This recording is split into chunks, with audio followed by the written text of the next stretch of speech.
I'm here today to tell you about the importance of coherence in writing.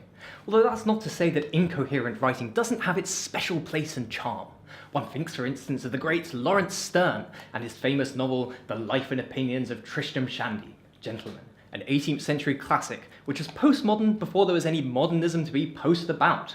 Essentially told from the point of view of the protagonist, attempting to tell the story of his birth and life without ever actually getting round to telling the story of his birth and life. Instead of jumping from A to B, as a normal novel would do, this plot instead jumps around all over the place, zigzagging up and down in some sort of random plot line without following anything to do with the protagonist himself. Instead, he tells the hilarious stories of his family, such as his uncle who was wounded in a delicate area in a battle in some faraway place. All stories unrelated to the character himself, simply because this character cannot write in a coherent manner and tell the story of his actual birth.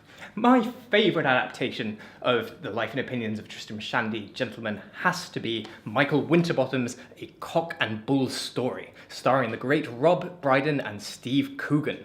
Also, Gillian Anderson and Stephen Fry make appearances as well, if you keep a special eye out for them. This was essentially a film about making a film, about a novel, about writing a novel. Classic stuff.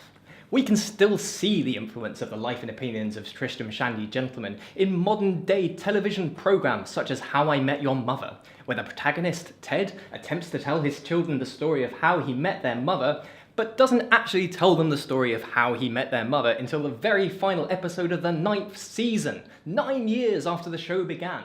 Instead, he rambles about the story.